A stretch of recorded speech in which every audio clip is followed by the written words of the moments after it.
This is Calicat, the Calicats. This is a review of Stranger Worlds Season 2, Episode 6, Lost in Translation. Yeah, it has nothing to do with a cheesy movie from the 80s. But yeah, so this one's they're in a nebula, or the nebula. Yeah, they do a science fiction show. They always get the nebulas wrong, and they think the gas is like everywhere, like right next to the ship, like clouds. But that's just how we can see it from here.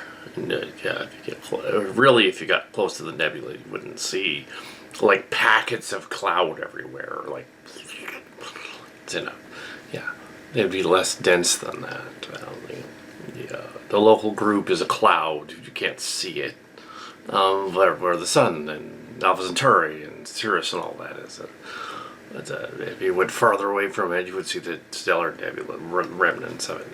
It would show up from a distance. Anyway, but yeah, so you have Sirius and other stars that are around here. Yeah, in this one they collected deuterium. The Farragut and the Enterprise are there, and they collected deuterium. And the deuterium has creatures in it that they reveal at the end of the story that are being hurt by the nebula. It's really obvious. Spoiler, I guess. So, yeah, basically that's the story. They think Uhura thinks she's going crazy because she's the only one that can hear it. But in fact, I think Spock should be able to hear it too, but apparently not. And Kirk is on the ship, and there's some tension between Spock and the nurse because they banged in the last episode, or are about to. They're playing 3D chess.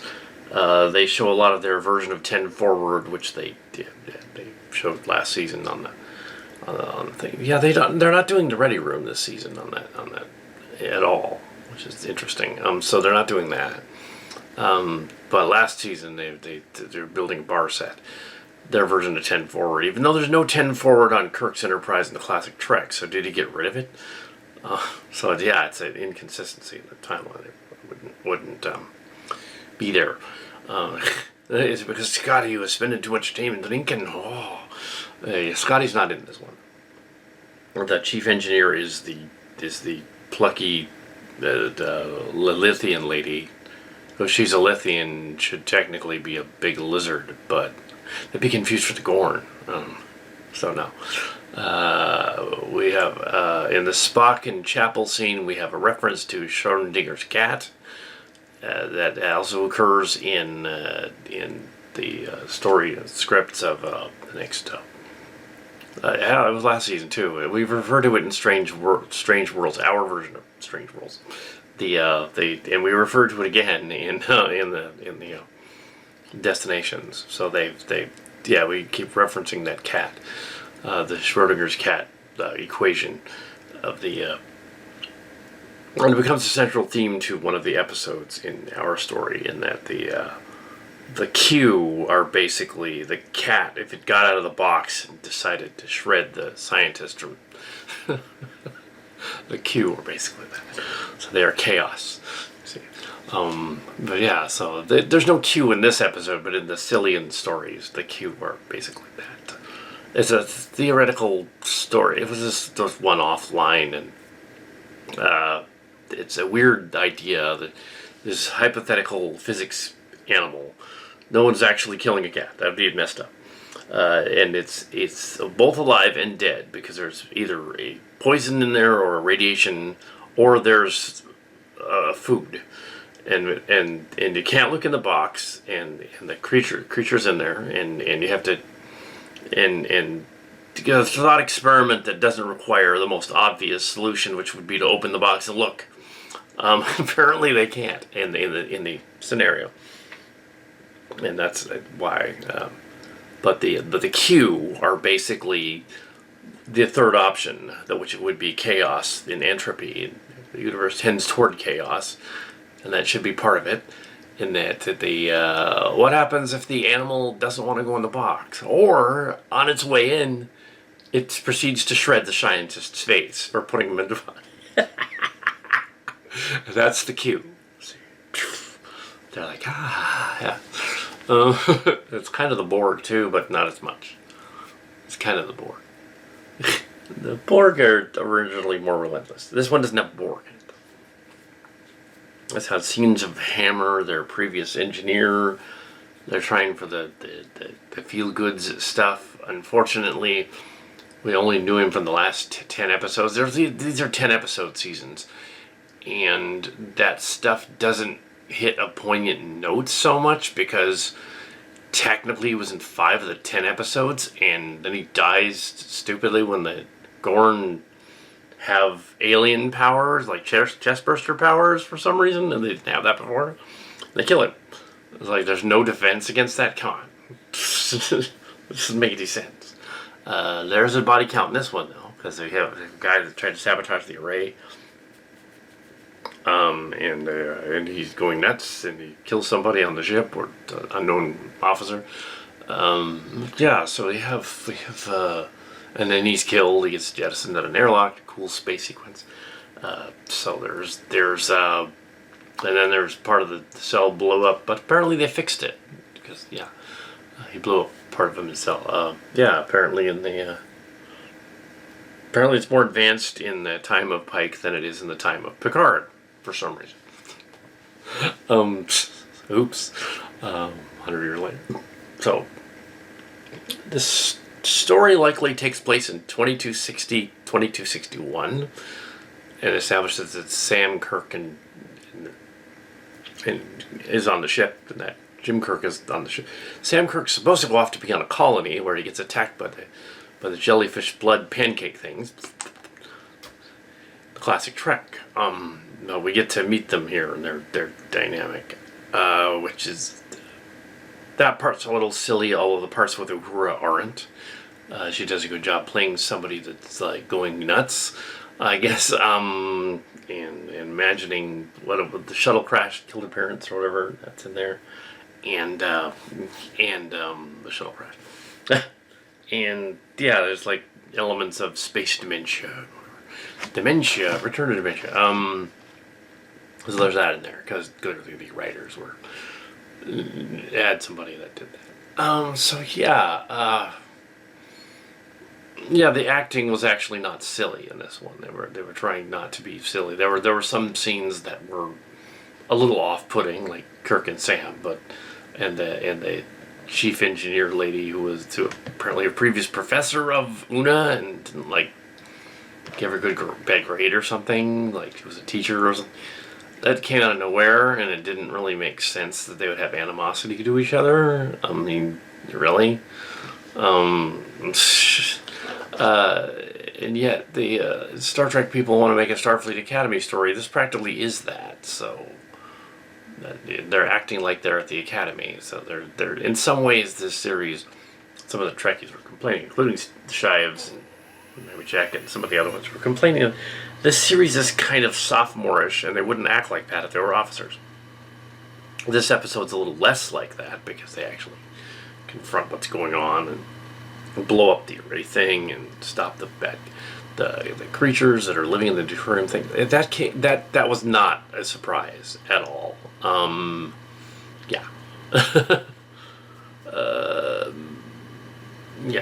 The minute they did that, it's something living in the deuterium. Of course, that's from after 700 hours or 800 hours more of Star Trek. But Star Trek way outdistances Star Wars. Even with those Star Wars special TV shows they've done, Star Wars is 10 years younger and way less episodes. You could probably count the number of episodes of Star Wars animated stuff and as one season of something or 2 seasons of something. They haven't even done 100 episodes of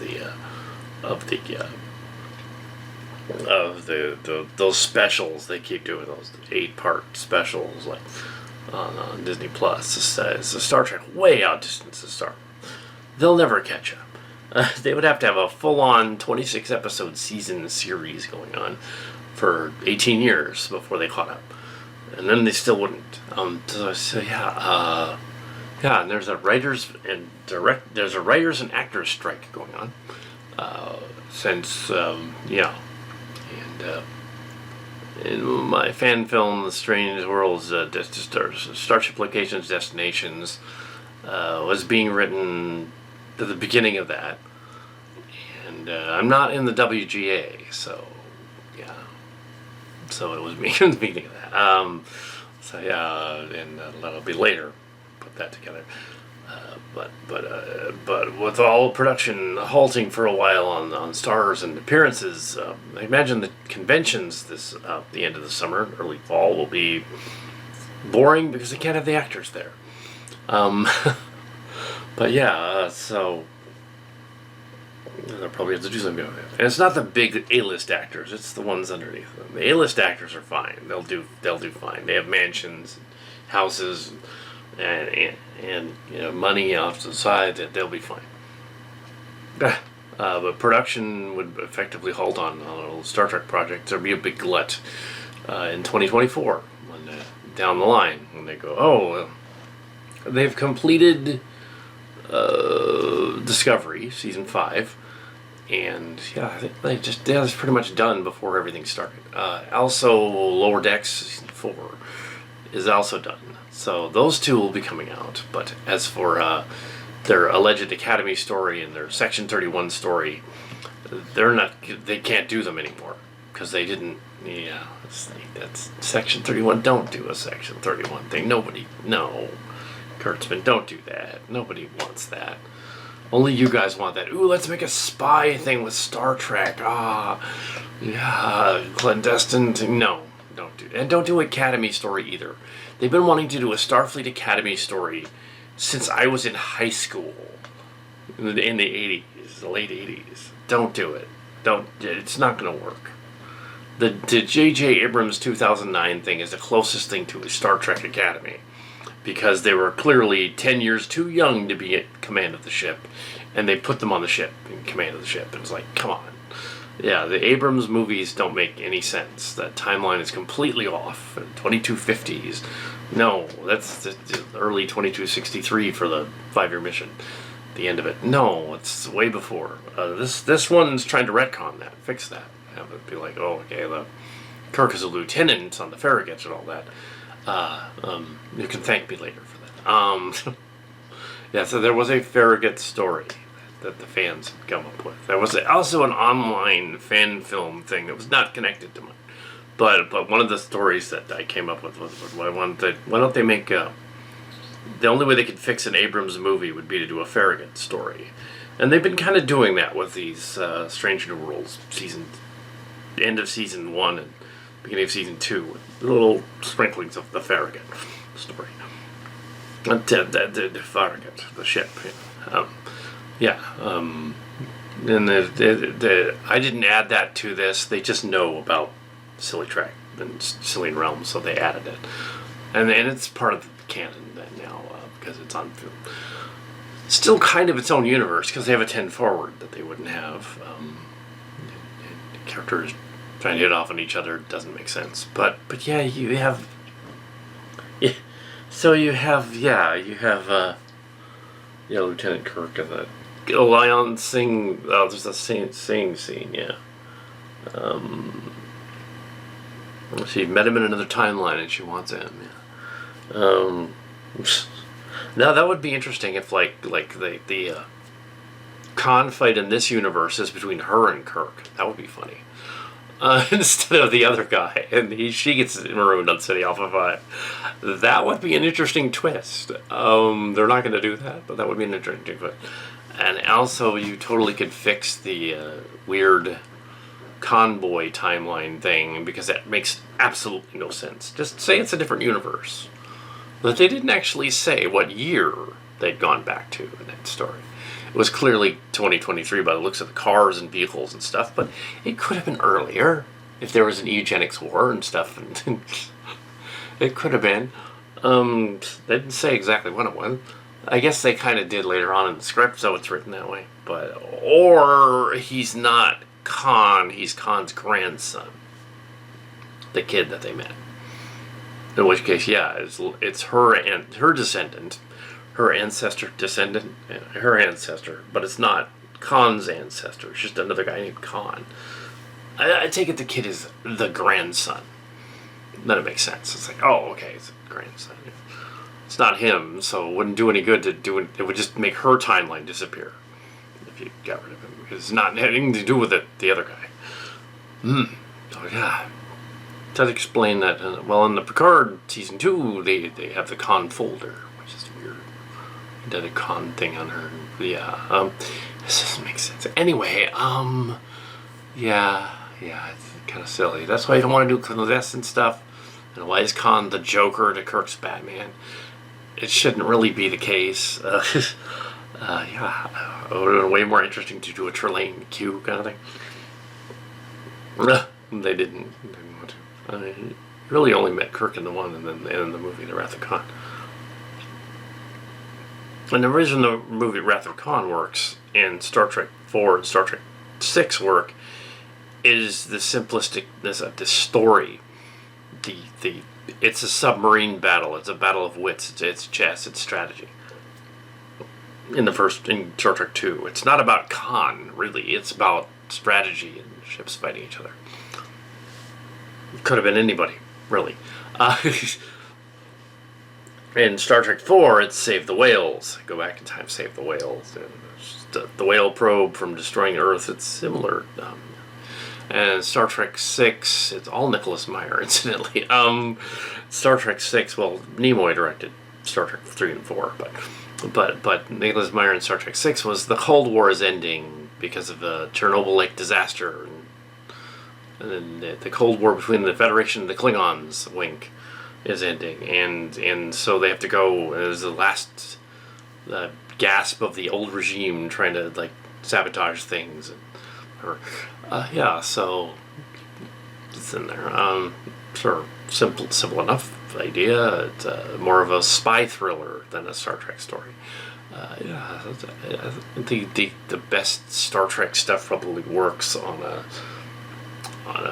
when it's not thinking too hard. I mean, this one's not too. It was really easy to follow. It was paint by the numbers. It could have been animated.